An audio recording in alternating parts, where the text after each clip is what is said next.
something like that. Mira. It's Dupes o'clock. In this scenario, I'm following our entry fragger, Rinsler. I see he has already used his ultimate, so I assume he's fighting someone. But after a few seconds I understand that he's not in any danger.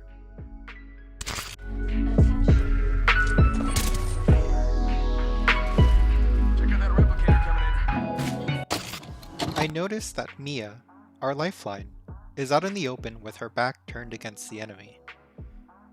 She starts to take on aggro, and even though I don't get much damage in, I try to create space for her by shooting back. This puts some amount of pressure on them. By firing, I am attempting to take on some of their aggression. If I do damage and crack someone, I can even stall their approach. Unfortunately, I have a non-turbocharged Havoc, and it's hard for me to hit my shots. I should have swapped to the triple take here. Enemy far off. Ow, motherfucker. Oh my god! Oh, don't you do it. That's crazy. I'm gonna go ahead and find this far. 45 seconds. Rinsler sees that I am making a play for the res. He knows that in the next 10 seconds or so, we are incredibly vulnerable. He buys time with his tactical and by shooting at the enemy. Just as I attempted to trade aggro for lifeline, he is attempting to trade aggro with me.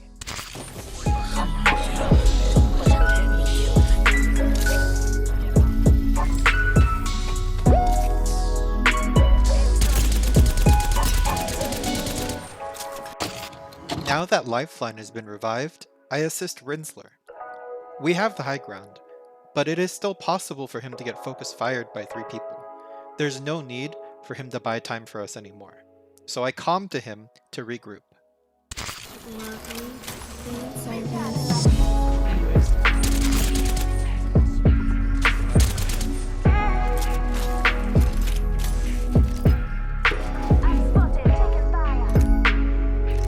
Whoever sniped. Oh, they saw me. Yo, man saw sniping. I'm scared. Retreat. Since it would be difficult to get to the ring on foot, we use an evac tower. This also has the benefit of getting us inside ring and on high ground before anyone else. Because we make this decision, we obtain a game-winning location completely uncontested. Option for you. Yeah, let's go. We don't have time. Evac tower up. I'm going there. It would be wise to follow. No bamboozle. That location interests me. The ring is coming. Reposition it now. We'll be well positioned here. Target there. Opening fire. I like this care package real quick. Enemy far off. Don't push in, y'all fight yourself. Shot connected.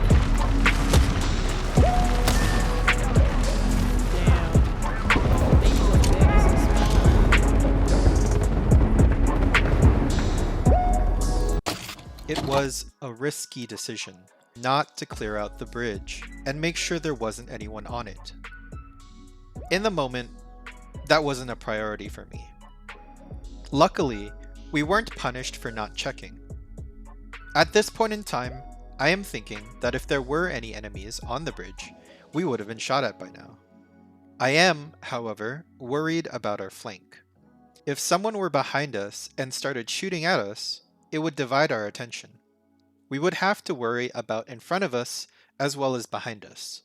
When a team is holding a position like this, especially when it is an extremely favorable position, it should be no surprise that other teams will want to take that spot for themselves. Therefore, I station Mia, our lifeline, as a lookout to watch behind us. A sign of a well-coordinated team is one that will automate this process non-verbally. A big part of Apex is reducing the amount of RNG you face. If you don't know who's around you, you might get attacked by a Kraber or surrounded by multiple squads. Information is important. By obtaining the information that we are most likely not surrounded, we can focus all of our attention on one area. Position there.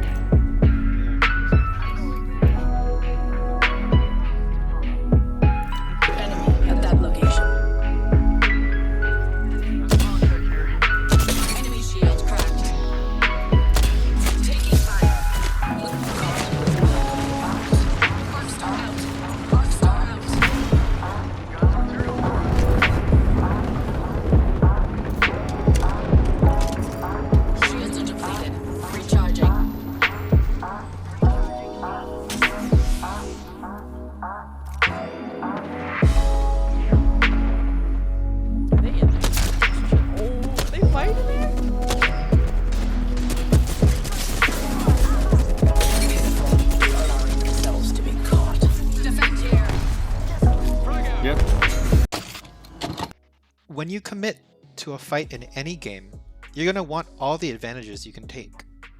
Because of the nature of battle royales, you want to ensure that a fight you commit to can be decided within 30 to 45 seconds. Any longer, and it's generally not worth the effort.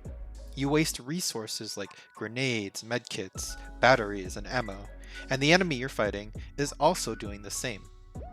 Even if you win the battle, you're rewarded with less from their loot boxes. And that's if you can even loot in peace. People are going to want to join in on the fun at your expense. Shooting makes a lot of noise and leaves you vulnerable to third parties. For each potential fight, you have to judge whether it's worth playing. Think of it like poker. Each situation you enter in is a commitment. It's just how high or how low of a commitment you're making. Is it worth shooting and being shot? Do you have enough health items? Enough ammo? Can you even return fire safely or do damage? Are you able to capitalize on the opportunity, even supposing you did do damage?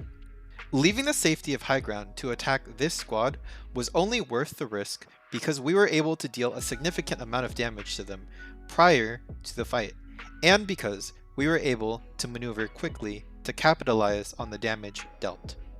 Even if you crack a person's shields, the time it takes for your team to seize that opportunity is a short period of time. There are many beginner and intermediate level players who damage or even down an enemy player and then attempt to go all in, not realizing that their teammates are not in the position to assist them or that they themselves are too far away. Remember that an enemy's teammates can buy a lot of time using abilities, bullets, and grenades. In this scenario, our decision to push off the damage dealt was good only because we were able to reach our targets in a short amount of time. Because they were disoriented, they could not relocate very far even if they did have the time to heal. We entered quickly and decisively won the engagement. A tear to give us an edge. Hit two of them. Up, they're cracked down there.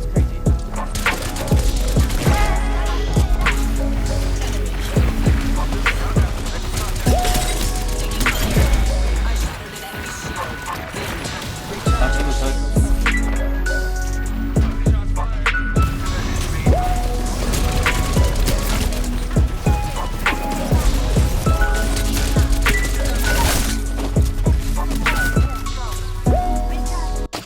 At this point in time, I hadn't been keeping track of how many teams were left. I was worried for multiple enemies, and I did not notice that Mia knocked the second member. This was poor communication on my part and could have cost us the win. If I had known what the situation was like, I would have done Overwatch for Mia, making sure no one could shoot her. Unfortunately, that doesn't happen, and she goes down.